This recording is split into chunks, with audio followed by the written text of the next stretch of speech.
যখন 5 ওয়াক্ত সালাত শেষ হয়ে যাবে, যখন রমজান মাসের সিয়াম শেষ হয়ে গেছে, যখন একজন ব্যক্তি হজের মতন ইবাদত পর্যন্ত পূর্ণ করে ফেলবে, তাদের মতো ব্যক্তিদেরকে আল্লাহ সুবহানাহু ওয়া তাআলা বলেছেন এবার তুমি আল্লাহকে অধিক মাত্রায় স্মরণ রাখো। কারণ এই সময়টাতে শয়তান আপনাকে বিভ্রান্ত করতে পারে, যার ফলে আল্লাহ সুবহানাহু ওয়া তাআলা আমাদেরকে পৃথক একটা ইবাদতের আদেশ করেছেন এবং সেই ইবাদতটাকে বলা হয়েছে এটা হলো সব থেকে বড় ব্যাপার, আল্লাহর জিকির। আল্লাহ জিকরুল্লাহি আকবার, আল্লাহ কোরআনের একটা আয়াতে বলেছেন আল্লাহর জিকিরটাই হচ্ছে সবচেয়ে বড়। আর আল্লাহকে স্মরণ করার জন্যই আমরা কিন্তু জুমার সালাতে এসে থাকি, আল্লাহকে স্মরণ করার জন্যই 5 ওয়াক্ত সালাত, যেখানে আল্লাহ সুবহানাহু ওয়া তাআলা মুসা আলাইহিস সালামকে এই কথাটাই বলেছিলেন যেটা আপনি সূরা তাহাতে পাবেন। তিনি কি বলেছেন? আকিমিস সালাতা লিযিকরি, তুমি আমার স্মরণার্থেই তুমি সালাত আদায় করো।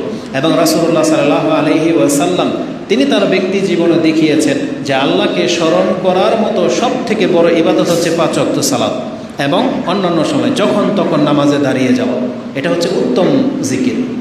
কোরআন তেলাওয়াত করা, বসে বসে তাসবিহ তাহলিল করা, আল্লাহকে নিয়ে ভাবা, মৃত্যুকে নিয়ে ভাবা, এগুলো হচ্ছে জিকিরের অন্তর্ভুক্ত। আর এগুলো যার মাঝে সবচেয়ে বেশি প্রাধান্য পাবে সেই ব্যক্তি দুনিয়ার ফিতনা থেকে বাঁচতে পারবে, তার মধ্যে একঘেয়েমি আসবে না, তার মধ্যে আল্লাহ তার মাঝে সম্পর্ক ছিন্ন হয়ে যাবে না। কিন্তু যারা সিজনাল ইবাদত করে, শুধু জুমার সালাত উপস্থিত হয়, শুধু ঈদের সালাত করেছে, ওই শুধু কুরবানিটাই দেখিয়ে করেছে, তাদের সাথে আল্লাহ সুবহানাহু ওয়া তাআলার মূলত ওই রকমের সম্পর্ক নাই যেটা 5 ওয়াক্ত সালাত যারা করে তাদের সাথে যেভাবে আল্লাহর সম্পর্ক রয়েছে।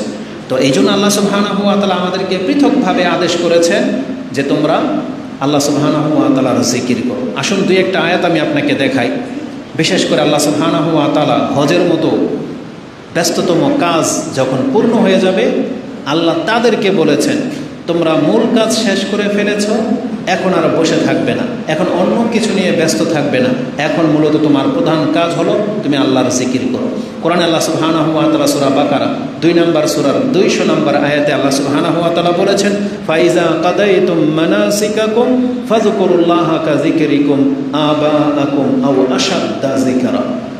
আয়াতের শানে নজুল বা প্রেক্ষাপট যেটা দেখতে পেলাম, ইসলাম আসার আগেও মক্কার মুশরিকরা, মক্কার লোকেরা হজ কি জিনিসটা জানতো।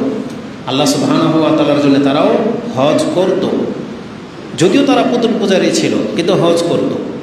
এই হজের আনুষ্ঠানিকতার মধ্যে তারা একটা সময় এসে তারা তাদের বাপদাদাদের বরত্ব কীর্তন করত। যেমন আজকে আমাদের সমাজের মধ্যে দেখা যায় যখন কেউ পয়সাওয়ালা হয়ে যায়, নেতা হয়ে যায়, তখন কোনো অনুষ্ঠানে তাকে দাঁড় করিয়ে দেন, দেখবেন সে তার নেতার বরত্ব তুলে ধরবে অথবা তার বাপ মার বরত্ব তুলে ধরবে। আমার মা এটা করেছে, আমার বাবা এটা করেছে, হ্যাঁ তিনি এই ছিলেন সেই ছিলেন, সমাজসেবক ছিলেন, আমার নেতা এটা করেছে সেটা করেছে। এটা জাহিলিয়াতি প্রথা। জাহিলিয়াতের যুগের লোকেরাও ঠিক তাদের বরত্ব তুলে ধরত। আমার কওম, আমার বংশ এটা করেছে, ছাতু খাওয়াতো, হজের কাপড় পরাতো, এই খেদমত করতো, কাবা ঘরের পাথর লাগিয়ে দিয়েছে, এগুলো তারা বলতো। আর কাবিলার ব্যাপার যখন হতো তখন যার যার নেতাদের প্রশংসা তারা করত। কিন্তু আল্লাহ সুবহানাহু ওয়া তাআলা সেই কথাটাকে ঘুরিয়ে দিয়েছেন ইসলামের মাধ্যমে, যে এখন আমি আল্লাহ তোমাদেরকে হেদায়েত দিয়ে দিয়েছি, তোমরা আল্লাহকে চিনতে পেরেছো, আল্লাহর প্রতি ঈমান এনেছো, আল্লাহর জন্য এখানে হজে এসেছো, এখন এখানে তোমার বাপদাদার আর কীর্তন চলবে না। এখন সেই জাহিলিয়াতের মতো তোমাদের কে কত বড় কোটিপতি এই হজের মাঠে মিনাতে এসে তাঁবুর ভিতরে এগুলো নিয়ে চর্চা করবে, কে কি ব্যবসা করতে, কার কতটা যোগ্যতা, এগুলো নিয়ে আলোচনা করার জায়গা এটা না। কেন বললাম? কারণ আপনারা হয়তো জানেন, যারা হজ করেছেন বা হজের বিধিবিধান জানেন, 10 তারিখে সবচেয়ে গুরুত্বপূর্ণ কাজ, বড় জামারাতে পাথর মারতে হয়, তাওয়াফ করতে হয়, পারলে সাই করতে হয়, অথবা মাথার চুল মণ্ডন করতে হয়, সেদিন কুরবানি করতে হয়। এই কাজগুলো যারা করে ফেলে 11, 12, 13 তারিখ তাদের আর মেজর কোনো কাজ থাকে না, শুধুমাত্র ওই 3 জামারাতে 7টা করে কঙ্কর মারতে হয়, এটাই হচ্ছে ইবাদত। 5 ওয়াক্ত সালাত পড়বে আর 7টা করে কঙ্কর মারবে, হজের কাজ এটাই। আর বাকি সময় তারা কি করবে? ওই যে বসে বসে, তখন মানুষের স্বভাব এটা, মানুষ চুপ করে বসে থাকতে পারে না, এক জায়গায় থাকলেই বিভিন্ন বিষয় নিয়ে কথাবার্তা বলে। তখন আল্লাহ বলেছেন এখন যেহেতু হজের মূল কাজ শেষ, এখন আর কোনো বিষয় নিয়ে তোমাদের কথা বলা উচিত না। আল্লাহ তোমাদেরকে হেদায়েত করেছেন, পুতুল পূজারি থেকে তাওহীদবাদী বানিয়েছেন, হজের মতো ইবাদতের তোমাদেরকে তৌফিক দিয়েছেন। এখন আবার তোমরা সেই বাপদাদারই জিকির করবে, চলবে না। এজন্য বলা হয়েছে ওযকুরুল্লাহ, তোমরা আল্লাহকে স্মরণ করো, কা যিকরিকুম আবাআকুম, যেভাবে ইতিপূর্বে তোমরা তোমাদের বাপদাদাদের স্মরণ করতে, এখন ওইভাবে তাদেরকে বাদ দিয়ে আল্লাহকে স্মরণ করো। আও আশাদ্দা যিকরা, যখন ব্যাপারটা হচ্ছে আল্লাহর, তখন আল্লাহ বলেছেন না শুধু বাপদাদাদের মতো হলে চলবে না, এখন সব থেকে বেশি আল্লাহকে স্মরণ তোমাদেরকে করতে হবে। এর তাফসিরে আরেকটা কথা বলা হয়েছে, একজন বাচ্চা পোলাপান যখন সে তার বাপমার কাছে কতটা মুখাপেক্ষী, কতটা অসহায়, কিছু হলেই সে বাপ মাকে ডাকে, তাই না? বাচ্চার জ্বর আসবে, মাকে ডাকতে থাকবে। বাচ্চার কিছু প্রয়োজন হবে, বাবাকে মাকে ডাকতে থাকবে। কিছুক্ষণ পর করে তার বাপ মায়ের প্রয়োজন হয়। আল্লাহ সুবহানাহু ওয়া তাআলা যেন এটাই বলেছেন, তোমরা যারা আমার ইবাদত করতেছো, যারা হজের মূল আনুষ্ঠানিকতা তোমার শেষ হয়ে গেছে, এখন যেভাবে তোমরা প্রয়োজনে তোমার বাপ মাকে ডাকো, তার চাইতে বেশি তুমি আল্লাহকে ডাকো। তার মানে আমাদের জীবনের কত প্রয়োজন। আমরা হয়তো সবাই বড় হয়ে গেছি, ইনকামও করি, কিন্তু আমরা সবাই জানি আমাদের কত ঘাটতি, আমাদের দুর্বলতা সবাই জানি। যেই জিনিসগুলো আল্লাহ ছাড়া কেউ আমাদেরকে পুরা করতে পারবে না। এই জন্য আল্লাহ বলেছেন ওযকুরুল্লাহ কা যিকরিকুম আবাআকুম আও আশাদ্দা যিকরা, যেহেতু তোমার প্রয়োজন আছে, অতএব তুমি আল্লাহকে অধিক মাত্রায় স্মরণ করো। এই আয়াতের মধ্যে আরও কিছু কথা আছে, এই প্রেক্ষাপটটা পুরো আপনি বুঝতে পারবেন। কি আছে? অমিনান নাসি মাইয়াকুল, তারা এই হজের ময়দানে গিয়ে আল্লাহর কাছে কি চাইতো? মাইয়াকুল রাব্বানা আতিনা ফিদ দুনিয়া, আল্লাহ আমাদেরকে দুনিয়া দান করো। তার মানে আল্লাহ তোমার ইবাদত করে ফেলেছি, তুমি আমাকে সন্তান দাও। আমি বিয়ে করতে পারি না, আমাকে বিয়ে করার ব্যবস্থা করে দাও। আমার মেয়েটার বিয়ে হওয়ার ব্যবস্থা করে দাও। আমার ব্যবসায় বরকত দাও। ওই হজের মাঠে আরাফায় কালা পাথরকে ধরে, কাবা ঘরকে ধরে কিন্তু বহু মানুষকে আমরা এই দোয়াগুলো করতে দেখেছি। এখন নেটের যুগ তো, আশ্চর্যের ব্যাপার হলো এতদিন এটা গোপনে ছিল, তারা আল্লাহর কাছে এগুলোই চাইতো। কিন্তু আল্লাহ সুবহানাহু ওয়া তাআলা কোরআনে যে বলেছেন ওমিনান নাসি মাইয়াকুলু রাব্বানা আতিনা ফিদ দুনিয়া, কিছু মানুষ আছে যারা শুধু দুনিয়া চায়, এটা আল্লাহ আমাদেরকে কোরআনে জানিয়েছে, কিন্তু আমরা জানতাম না। নেটের যুগ থাকাতে আপনি এখন দেখতে পাচ্ছেন প্রকাশ্যে তারা আল্লাহর কাছে চাচ্ছে এবং ভিডিও করতেছে হজের মাঠে, কাবা ঘরের গিলাপ ধরে বলতেছে ফুলুস ফুলুস ফুলুস ফুলুস। একজন ব্যক্তি ভিডিও করতেছে আর বলতেছে টাকা টাকা, আল্লাহ টাকা দাও টাকা দাও। একজনে কেঁদে কেটে বলতেছে আল্লাহ আমার স্বামী আমার উপরে অত্যাচার করেছে, তোমার কাছে বিচার দিয়ে গেলাম, এই সেই। মানে নিছক দুনিয়া চাচ্ছে, কেউ পয়সা চায়, কেউ বিয়ে চায়, কেউ অর্থ সম্পত্তি চায়। এটা ওই জাহিলিয়াতের যুগের লক্ষণ, যে ইবাদত করে তারা আল্লাহর কাছে নাজাত চাবে, সেই তুলনায় সেই ইবাদতে এসেছে দুনিয়া চাওয়ার জন্য। অমিনান নাসি মাইয়াকুলু রাব্বানা আতিনা ফিদ দুনিয়া, আল্লাহ বলেছেন এটা যার চিন্তা যে আমার কাছে ইবাদত করতে আসছো শুধু দুনিয়া চাওয়ার জন্যে, আমা লাহুম ফিল আখিরাতি মিন খালাক, আল্লাহ বলেছেন তাহলে তোমাকে যদি আমি দুনিয়া দিয়ে দিই, তাহলে বান্দা তুমি তো পরকালে কিছুই পাইবে না। যারা শুধু দুনিয়া চায় তারা পরকালে কিছুই পাবে না। তবে ওয়ামিনহুম মাইয়াকুলু রাব্বানা আতিনা ফিদ দুনিয়া হাসানাতাও ওয়া ফিল আখিরাতি হাসানা ওয়া কিনা আযাবান নার। এদের প্রশংসা আল্লাহ করেছেন যে যারা দুনিয়াতে প্রয়োজন আল্লাহর কাছে চায়, তবে উত্তম পন্থায় চায়, এবং তাদের মূল হলো পরকালের উত্তম জীবন, এবং তাদের মূল হলো তারা জাহান্নামের আগুন থেকে বাঁচতে চায়। আল্লাহ বলেছেন পরকাল নিয়ে যার চিন্তা বেশি, আমি আল্লাহ তার দুনিয়ার চিন্তাকে দূর করে দেব। এবার একটা হাদিস আছে, যে হাদিসটি এখানে আমি নোট করি নাই যদিও, ইমাম ইবনু মাজাহ, দেখি হাদিসটা পেয়ে একটু আগে দেখেছিলাম, 4105 নম্বর হাদিসে শুধু ইমাম মাজাহ এককভাবে হাদিসটা কোট করেছেন।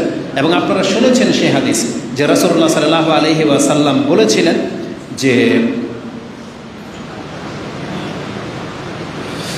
পার্থিব চিন্তা যাকে ব্যতিব্যস্ত করে রেখেছে, যার চিন্তাটাই শুধু পার্থিব জগৎ, আমি কিভাবে পয়সাওয়ালা হব, কিভাবে ক্ষমতাবান হব, কিভাবে পাওয়ারফুল হব, কিভাবে আমার ব্যাংক ব্যালেন্স বাড়বে, যাদের মূল চিন্তা হচ্ছে দুনিয়া, আল্লাহ সুবহানাহু ওয়া তাআলা তার অভাব কোনোদিন দূর করবেন না।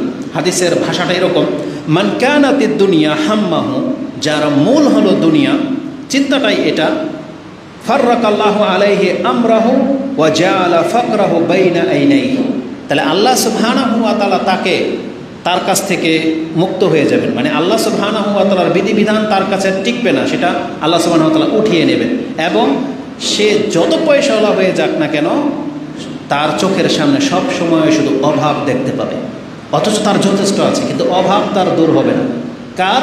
যেই ব্যক্তি শুধু দুনিয়ার চিন্তা নিয়ে বেঁচে আছে, যেই ব্যক্তি সকাল হলেই তার বিজনেস নিয়ে ব্যস্ত হয়ে পড়ে, আল্লাহ সুবহানাহু ওয়া তাআলার সন্তুষ্টি অসন্তুষ্টির খেয়াল রাখে না, এই ব্যক্তি কি হবে? তার যত টাকার মালিক হয়ে যাক না কেন, তার অভাব কোনোদিন তার চোখের সামনে থেকে দূর হবে না। আর অন্যদিকে আল্লাহ বলেছেন, ওয়ালাম ইয়াতিহি মিনাদ দুনিয়া ইল্লা মা কুতিবা লাহু ওয়া মান কানাতিল আখিরাহ, আর যার চিন্তা হবে পরকাল নিয়ে, নিয়াতাহু, যে তার পরকালে সে কীভাবে নাজাত পাবে, জামা আল্লাহু লাহু আমরাহু, তাহলে আল্লাহ সুবহানাহু ওয়া তাআলার যত আদেশ নিষেধ আছে সব তার মধ্যে লাগু হয়ে যাবে, এবং সে যে আদেশ প্রাপ্ত হয়েছে আল্লাহর সেই আদেশগুলো পালন করা তার জন্য সহজ হয়ে যাবে, যার মূল চিন্তা হচ্ছে পরকাল। আমরা ওয়া জাআলা গিনাহু ফি কলবিহি, আল্লাহ তার অন্তরকে এমন করে দেবে, তার যতটুকু আছে তাতেই তার ধনী মনে হবে, কোনো ঘাটতি মনে হবে না, কোনো পেরেশানি মনে হবে না, তার ওই অল্প টাকায় তার বরকত হবে। আল্লাহ তার অন্তরকে এরকম প্রশস্ততা দান করবে। এই হাদিসের মধ্যে দুইটা শব্দ আছে। পূর্বেরটার মধ্যে আছে যে অভাব তার চোখের সামনে আসবে, আর নিচেরটার মধ্যে আছে যেই ব্যক্তি পরকাল নিয়ে ভাবে সচ্ছলতা তার অন্তরে দিয়ে দেওয়া হবে। তার মানে বোঝা যাচ্ছে যে চোখ সাধারণত ভুল দেখে, আর অন্তর থেকে যেটা দেখে এটা পারফেক্ট দেখে। এই জন্য আল্লাহ বলেছেন এই ব্যক্তি বাস্তবিক অর্থে ধনী না, বাস্তবিক অর্থে ওর ঘাটতি আছে, কিন্তু ওর অন্তরের অবস্থা আল্লাহ এমন করে দেবে ওর কোনো পেরেশানি হবে না, ওই অল্পটুকুই ওর কাছে বেশি মনে হবে।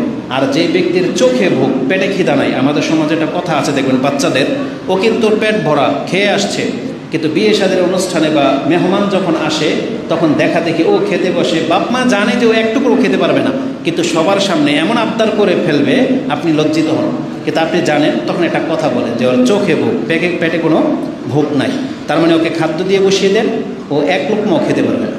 আমাদের স্বভাব হয়ে গেছে তাই, আমাদেরকে আল্লাহ যথেষ্ট দিয়েছেন, কিন্তু আমাদের চোখে ভোগ, এখন পর্যন্ত আমাদের সব কিছুতে ঘাটতি মনে হয়। তো এই হাদিসটা ইমাম ইবনু মাজাহ এককভাবে কোট করেছেন, 4105 নম্বরে আপনি পেয়ে যাবেন।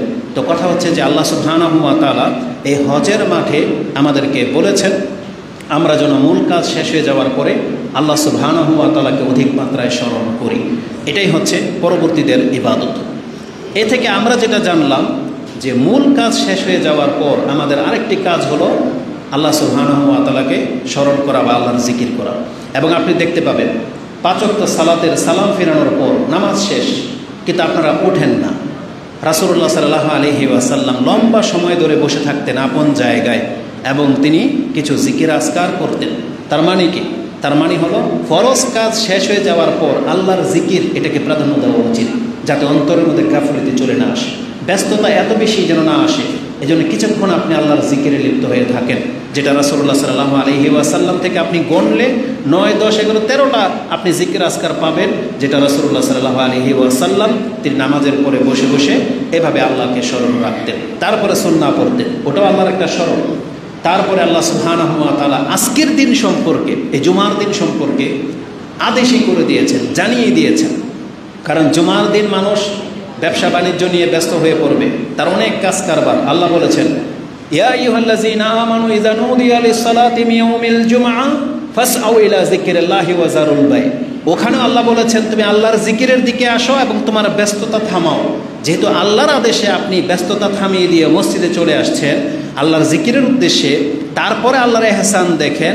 আল্লাহ বলেছেন যখন আমার জিকির করা শেষ হয়ে যাবে ফাইজা কুদিয়াতিস সালাত ফান্তাশিরু ফিল আরদ ওয়াবতাগু মিন ফাদলিল্লাহ, তুমি যেই ব্যস্ততা রেখে দিয়ে এখানে আসছিলা যাও, তোমার নামাজ শেষ, এখন তুমি আবার ব্যস্ত হয়ে পড়ো, আবার তুমি জমিনে ছড়িয়ে পড়ো, আল্লাহর রিজিক অন্বেষণ করো। ওয়াজকুরুল্লাহ কাসীরান, কিন্তু সেখানে গেলে কি করবে? আল্লাহকে অধিক মাত্রায় স্মরণ করো। তার মানে আল্লাহ সুবহানাহু ওয়া তাআলা জানেন যে এক মুহূর্তের জন্য যদি আপনি আল্লাহর স্মরণ থেকে গাফেল হয়ে যান, শয়তান আপনাকে বহু দূরে নিয়ে চলে যাবে। এই জন্য মূল ইবাদত হলো 5 ওয়াক্ত সালাত বলেন, হজ, সিয়াম বলেন, মানে ফরজ ইবাদতগুলো করে নেওয়ার পরে বান্দা কখনো আল্লাহকে ভুলে যাওয়া উচিত না, বরং সব সময় তার জবানে, তার অন্তরে আল্লাহর স্মরণটাকে জাগিয়ে রাখা উচিত। তাহলে এই আয়াতটি আপনি পেয়ে যাবেন সূরা জুমা 62 নম্বর সূরা 10 নম্বর আয়াত, যে আল্লাহ বলেছেন যখন তোমাদের নামাজ শেষ হয়ে যাবে তোমরা বাহিরে গেলেও আল্লাহকে অধিক মাত্রায় স্মরণ করবে। তার মানে আল্লাহর স্মরণ হচ্ছে মন। আরেকটা কারণ আমি আপনাকে বলি, যখন কোনো ব্যক্তি আল্লাহকে স্মরণ করবেন তার মানে আপনি শয়তান থেকে হেফাজতে থাকতে পারবেন, শয়তান আপনাকে বিভ্রান্ত করতে পারবে না। আরও আশ্চর্যের ব্যাপার হলো আল্লাহ সুবহানাহু ওয়া তাআলা এমন একটা জায়গায় তাকে স্মরণ করতে বলেছেন যেখানে মানুষ আল্লাহকে স্মরণ নয় বরং আল্লাহর কাছ থেকে আরও দূরে সরে যাওয়ার ব্যাপার।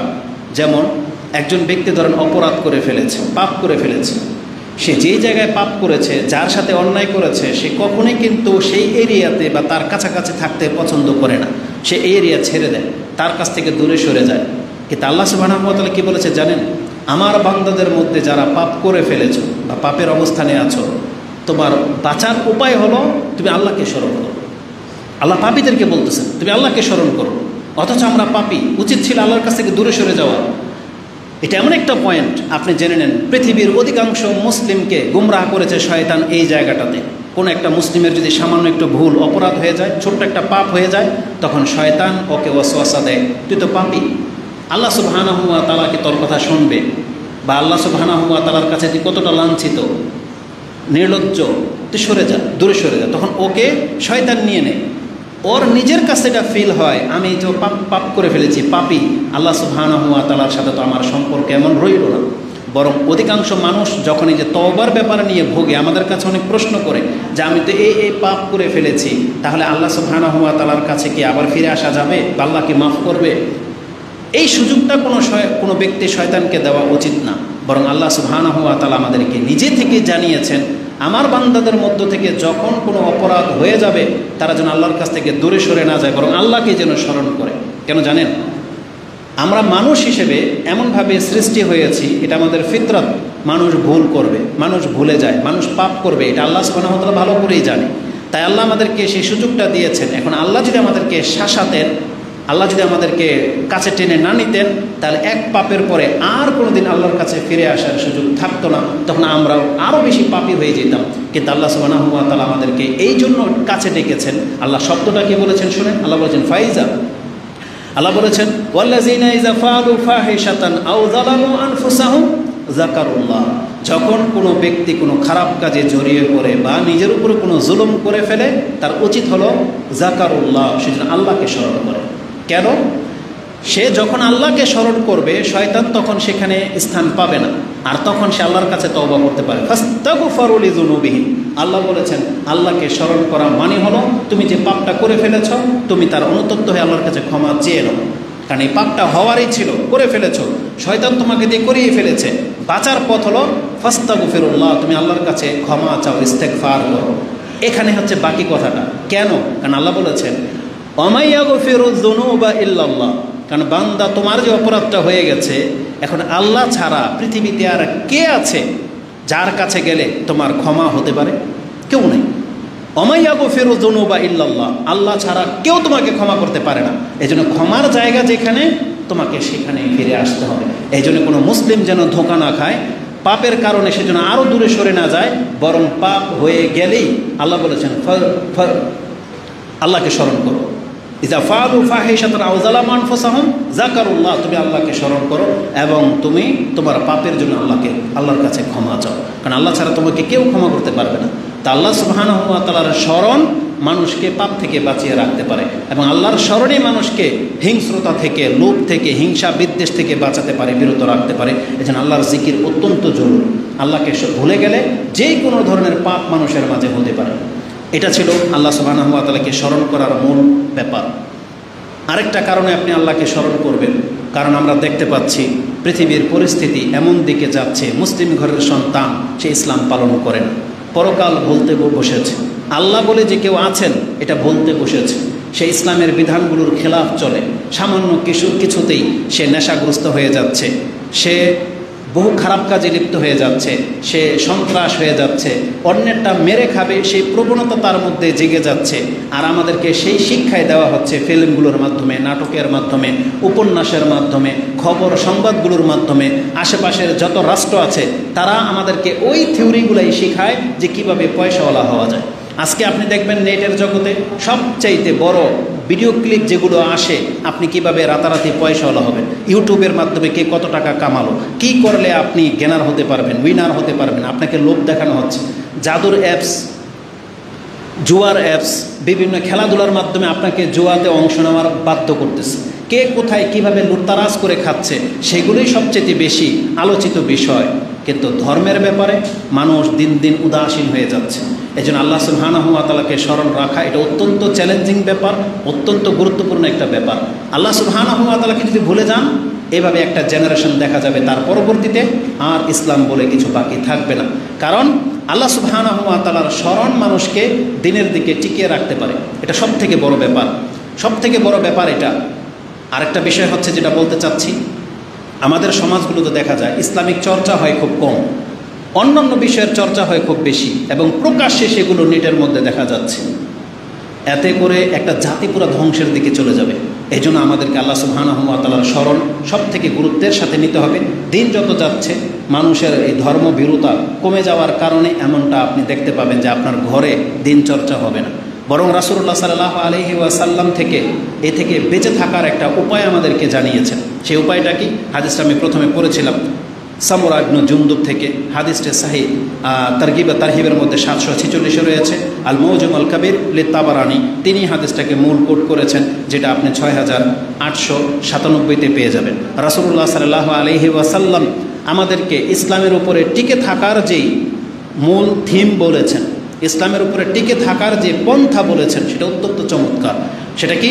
আল্লাহ সুবহানাহু ওয়া তাআলার মাধ্যমে তিনি আমাদেরকে জানিয়েছেন, আকিমুস সালাহ, তোমরা নামাজ কায়েম করতে থাকো। রাসূল বলেছেন তুমি সালাত কায়েম করতে থাকো। ওয়াতুজ যাকাত, তোমাদের যারা সম্পদশালী আছো প্রকাশ্য তোমরা যাকাত দিতে থাকো। ওয়াহুজ্জু ওয়াতামিরু, একের পর এক হজ, একের পর এক উমরা তোমরা করতে থাকো, এই ইবাদতগুলোকে জারি রাখো। আর কি করা হয়েছে?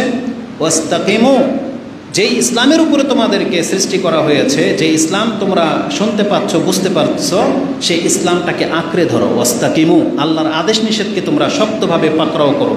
কেন? এক তো এটা নিজের ফয়দা, আরেকটা হলো এটা আমাদের পরবর্তী বাচ্চাদের ফয়দা। কারণ আজকে আমরা মুরব্বীরা যদি দাড়ি ছেড়ে দিই, আমরা যদি নামাজ ছেড়ে দিই, আমরা যদি পর্দাকে উপেক্ষা করি, তাহলে ওরা কোনোদিন নামাজে আসবে না, ওরা কোনোদিন মসজিদ মাদ্রাসা বানাবে না, ওরা কোনোদিন পর্দাতে আসবে না। বরং আমাদেরকে প্রথমে এই ইসলামের উপরে কায়েম থাকতে হবে। রাসূল বলেছেন ওয়াস্তাকিমু, তোমরা ইসলামের উপরে কায়েম থাকো, ইউস্তাকাম বিকুম, তাহলে তোমাদেরকে দিয়ে পরবর্তীদেরকে ইসলামের উপরে কায়েম রাখা হবে। আজকে বলেন তো দেখি, সাহাবায়ে কেরামদের জীবনী, তাবা তাবি, তাদের কওল, তাদের শিক্ষা দীক্ষা, তাদের লিখনী, তাদের জীবনী যদি আমাদের পর্যন্ত না আসতো, তাহলে আমরা কি ইসলামের উপর টিকে থাকতে পারতাম?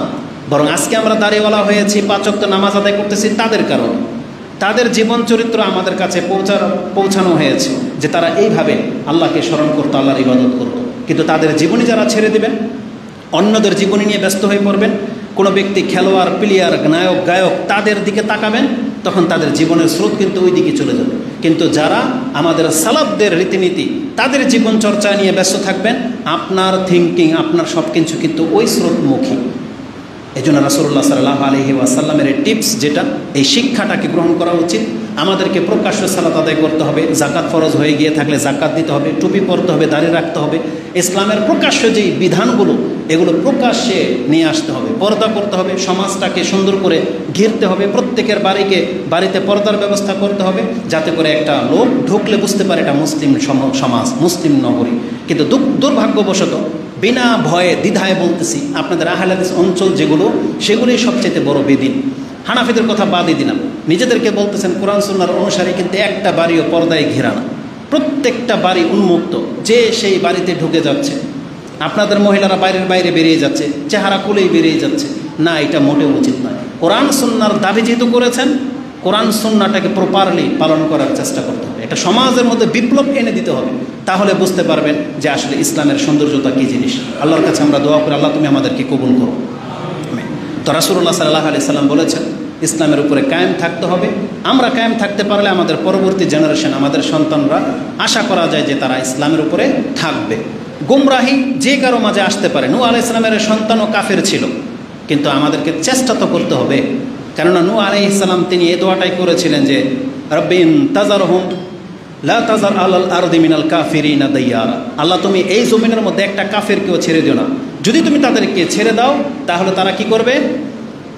তারা পাপী এবং কাফের আর পাপী সন্তানই জন্ম দেবে। কারণ কাফেরের ঘরে পাপী আর কাফেরই জন্মায়। আর মুসলিমের ঘরে কি হওয়া উচিত? সৎ ব্যক্তি এবং ভালো ব্যক্তি জন্মাবে, মুসলিমই জন্মাবে, এটা হওয়ার উচিত ছিল। কিন্তু যদিও আজকে আমাদের ঘর থেকে নাস্তিক তৈরি হয়ে যাচ্ছে, যদিও আজকে আমাদের ঘর থেকে বেপরদা, দাড়িবিহীন, বেনামাজি তৈরি হয়ে যাচ্ছে, কেন? আমাদের মধ্যে কোথাও না কোথাও ত্রুটি আছে। এই জন্য আমাদের ত্রুটিগুলোকে আগে শুধরাতে হবে, নিজেকে নামাজের প্রতি যত্নবান হতে হবে। আসুন আমি সেই সম্পর্কে খুব দ্রুত আল্লাহ সুবহানাহু ওয়া তাআলার আদেশ নিষেধগুলো আপনাদেরকে বলে দিই। কথা যেহেতু এই পর্যন্ত চলে এসেছে যে আল্লাহ রাসূল বলেছেন ইস্তাকিমু, তোমরা ইসলামের উপরে কায়েম থাকো, এটা মূলত হচ্ছে ধৈর্য ধারণ করা। মানে আমরা যারা ইসলাম গ্রহণ করেছি আমরা অধৈর্য হয়ে গেছি, কিছুদিন ইবাদত করি, কিছু সময় আল্লাহর ইবাদত করি, আবার আল্লাহ থেকে মুখ ফিরিয়ে নিই, আমরা প্রত্যেকে অধৈর্য হয়ে গেছি। অথচ আল্লাহ সুবহানাহু ওয়া তাআলা চেয়েছিলেন মুসলিম তুমি যতদিন বেঁচে থাকো তুমি আল্লাহর ইবাদতের উপরে, আনুগত্যের উপরে ধৈর্য ধারণ করো। স্পেশালভাবে আল্লাহ ধৈর্য ধারণ করার আদেশ করেছেন আমাদেরকে। আমরা জানি যে ধৈর্য কয়েক প্রকারের, বিপদে পড়লে ধৈর্য ধারণ করতে এটা সবাই জানি, কিন্তু আসল ধৈর্য যেটা কোরআনের মধ্যে এবং হাদিসের মধ্যে রাসূলদেরকে আদেশ করা হয়েছে সেটা হচ্ছে আল্লাহর আনুগত্যের ক্ষেত্রে ধৈর্য। আল্লাহর পক্ষ থেকে যে আদেশ নিষেধ এসেছে সেটাকে মরা পর্যন্ত নিজের উপরে বাস্তবায়ন করার যে ধৈর্য, এটা লাগবে। এই ক্ষেত্রে ধৈর্যটাকে 3 প্রকার করা হয়েছে। আস-সাবরু আলা তাআতিল্লাহ, আল্লাহর আনুগত্যের ক্ষেত্রে ধৈর্য ধারণ করা, মানে আল্লাহ আমাকে যা বলেছেন আমি সেটাকে পালন করব, যত কষ্টই হোক, এটার জন্য ধৈর্য লাগবে। এটা হচ্ছে সবচেয়ে মূল। তারপরে ধৈর্য হচ্ছে আস-সাবরু আন মা'সিয়াতিল্লাহ আও আন মাহারিমিল্লাহ, আল্লাহ যেগুলোকে হারাম করেছেন, আল্লাহ যেগুলোকে নাজায়েজ করেছেন সেই বিষয় থেকে বেঁচে থাকার জন্য ধৈর্য লাগবে। সেটা ঘুরে ঘুরে আপনার সামনে চলে আসবে, কিন্তু সেখান থেকে বেঁচে থাকার জন্য আপনাকে ধৈর্য ধারণ করতে হবে। আর তৃতীয় প্রকার ধৈর্য যেটা আস-সাবরু আলা আকদারিল্লাহ, আল্লাহ যে তাকদীর নির্ধারণ করেছেন, বিপদ আপদ, পয়সা, ঋণ, অভাব, অসৌন্দর্য, সৌন্দর্য, এগুলো হচ্ছে ভিন্ন জিনিস। এটার প্রতি ধৈর্য ধারণ করা এটা মুসলিমদের চরিত্রের একটা উত্তম গুণ। কিন্তু মুসলিম থাকার জন্য প্রথম 2টা ধৈর্য লাগবেই। কি? আল্লাহর আনুগত্যের ক্ষেত্রে ধৈর্য ধারণ করা, আমার অবস্থা যেমনই হোক না কেন, আমি অভাবী হই। কালকে একজন প্রশ্ন করেছে ইস্তেখারা সম্পর্কে, আমি তাকে যেটা বুঝালাম, যেই ব্যক্তি 5 ওয়াক্ত সালাত আদায় করে না, তাহলে তার ইস্তেখারা করা না করার সাথে কি সম্পর্ক? ইস্তেখারাটা হচ্ছে দুনিয়া, সে দুনিয়া কোনটা পাবে না পাবে এই জন্য আল্লাহর কাছে সাহায্য চাচ্ছে, এটা একটা ইবাদত। কিন্তু এই ব্যক্তি 5 ওয়াক্ত সালাতে আদায় করে না। আচ্ছা, এটা হিন্দু যদি ইস্তেখারা করে, ওর কি আছে, কি পাবে ও আল্লাহর কাছে? নিছক দুনিয়া, এটা শুধু দুনিয়া। কিন্তু নাজাতের জন্য কি করতে হবে? প্রথম তাকে 5 ওয়াক্ত সালাত আদায় করতে হবে। ইস্তেখারা তো মুসলিমদের জন্য। আমি এটা এই জন্য বলতেছি, আজকে অধিকাংশ মানুষ মনে করেন যে ইবাদত করি আমি আমার অবস্থা পরিবর্তনের জন্য। জেনে নেন, ইবাদত রিজিকের সাথে কোনো সম্পর্ক রাখে না। ইবাদত করলে রিজিক বাড়ে, এটা আল্লাহ বলেছেন, কিন্তু এটা পয়সা না।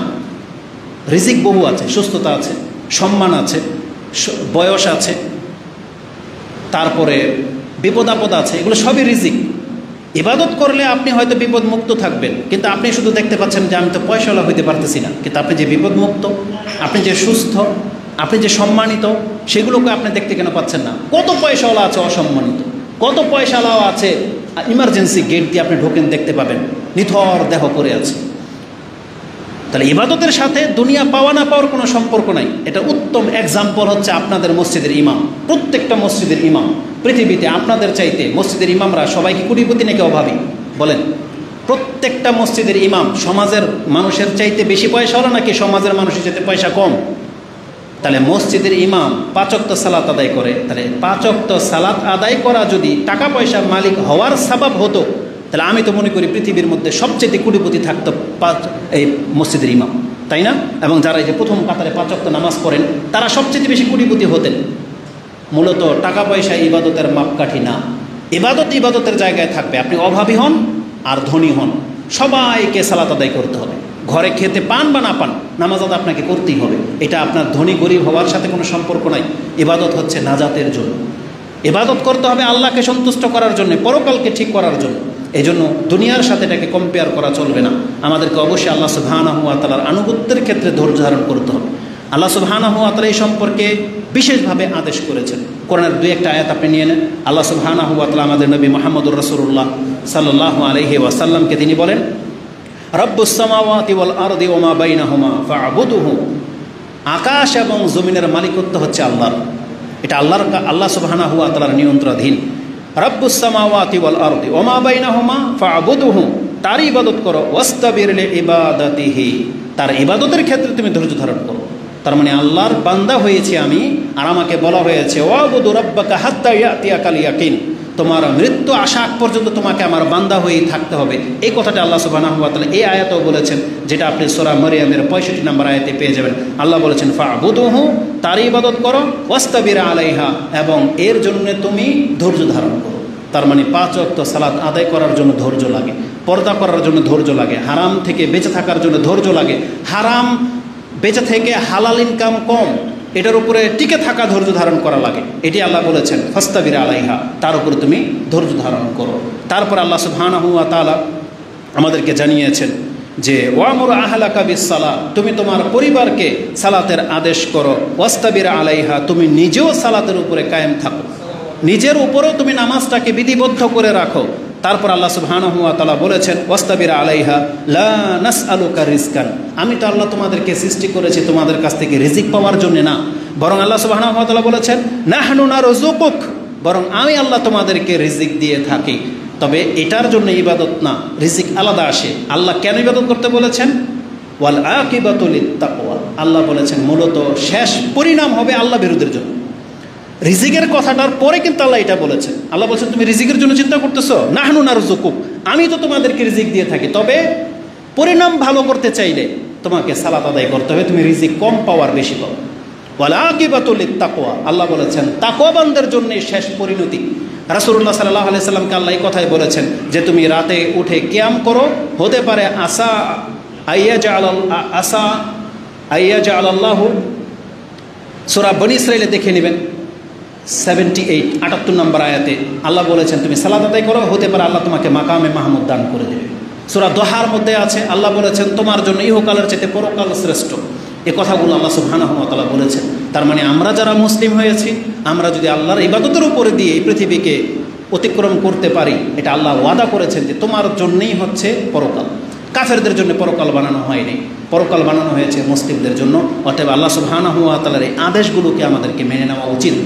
কোরআন আল্লাহ সুবহানাহু ওয়া তাআলা আমাদেরকে বলেছেন ধৈর্য ধারণ করার ক্ষেত্রে ফাসবির লিহুকমি রাব্বিক, তোমার রবের হুকুম পালন করার ক্ষেত্রে তুমি ধৈর্য ধারণ করো। এই আয়াতটা আপনি পেয়ে যাবেন সূরা আল কালাম 48 নম্বর আয়াতে। এবং আল্লাহ বলেছেন ফাসবির লিহুকমি রাব্বিকা ওয়ালা তুতি মিনহুম আসিমান আও কাফুরা, তুমি কাফের এবং বিরুদ্ধাচারণকারীদের অনুসরণ করো না, বরং আল্লাহর আদেশ পালন করার ক্ষেত্রে তুমি ধৈর্য ধারণ করো, যেটা আপনি সূরা আল ইনসান 76 নম্বর সূরার 24 নম্বর আয়াতে পাবেন। এভাবে আল্লাহ সুবহানাহু ওয়া তাআলা একাধিক আয়াতে আমাদেরকে জানিয়েছেন আমরা যেন আল্লাহ সুবহানাহু ওয়া তাআলার ইবাদত করার ক্ষেত্রে ধৈর্য ধারণ করি। আমরা যাদের আজকে রমজান শেষ হয়ে গেছে, রমজানের পরের থেকে এই যাবৎ ইবাদতগুলো আপনি দেখেন তো দেখি, কত ইবাদত আমরা রমজান মাসে করেছি, সেই তুলনায় এই 1 মাস যেতে না যেতে 2 মাসের মধ্যে আমরা পড়েছি, তাতে আমাদের ইবাদতের 12টা বেজে গেছে। না, এমনটা হওয়া উচিত নয়। আল্লাহর কাছে দোয়া করে আল্লাহ তুমি আমাকে এবং আমাদের মুসলিম ভাইদেরকে ইসলামের উপরে টিকে থাকার তৌফিক দান করো। আমাদেরকে যে আদেশপ্রাপ্ত আমরা হয়েছি, যে আদেশ করা হয়েছে, সেই আদেশের উপর যেন আমরা মরতে পারি, আল্লাহ তুমি আমাদেরকে তৌফিক দান করো। আকুলু লিকাউলি হাযা আস্তাগফিরুল্লাহ লি ওয়া লাকুম ওয়া লিসাইরিল মুসলিমিন ফাস্তাগফিরু ইন্নাহু হুয়াল গফুরুর রহিম।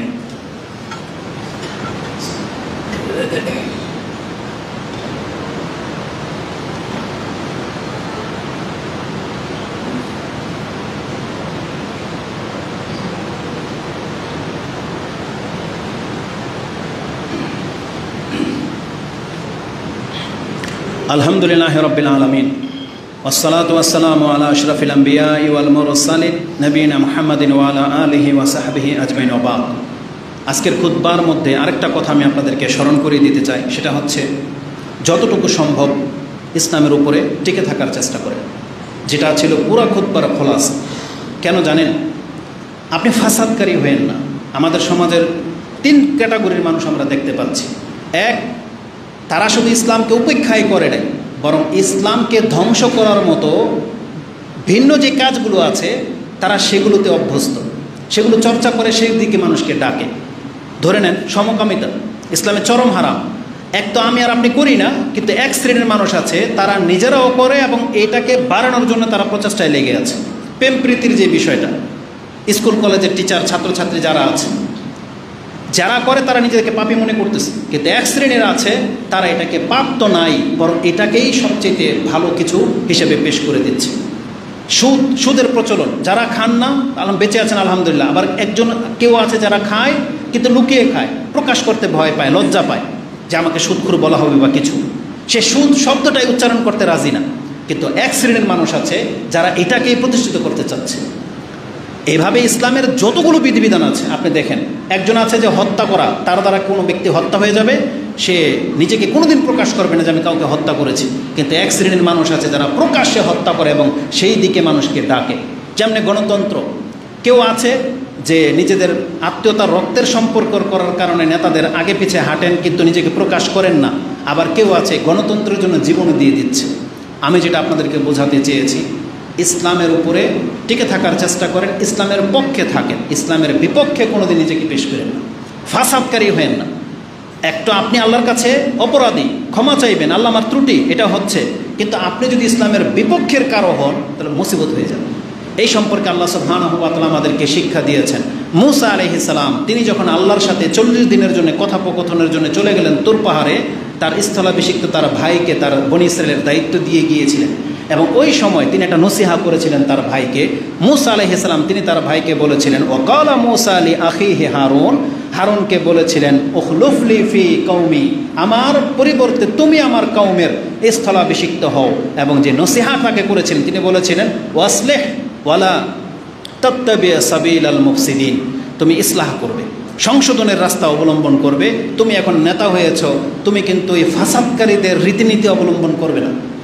তার মানে আমাদের সমাজের যারা ভালো ব্যক্তিরা আছেন, আপনি নেতা হয়ে যাবেন, আপনি ফেরাউনের পথ অবলম্বন করেন না, আপনি মূসা আলাইহিস সালামের পথ ধরেন, সুলাইমান আলাইহিস সালামের পথ ধরেন, দাউদ আলাইহিস সালামের পথ ধরেন, আমাদের মুসলিমদের যত শাসক আছে ওমর রাদিয়াল্লাহু তাআলা, আবু বকর, তাদের পথ ধরেন, কিন্তু আপনি ফেরাউনের পথ ধরেন না। ঠিক মূসা আলাইহিস সালাম তার ভাইকে এই কথাটাই বলেছিলেন, ওয়াসলিহ, তুমি ইসলাহ করবে, ওয়ালা তাত্তাবিয়া সাবিলাল মুফসিদিন, পয়সাওয়ালারা যেগুলো করে, ক্ষমতাবানরা যেগুলো করে, তুমি সেই পথ অবলম্বন করো না, ফাসাদকারী হইও না। কারণ সমাজে ইসলামের উপর বিপর্যস্ত হয়ে যাচ্ছে কিছু নেতাদের কারণে, কিছু পয়সাওয়ালাদের কারণে।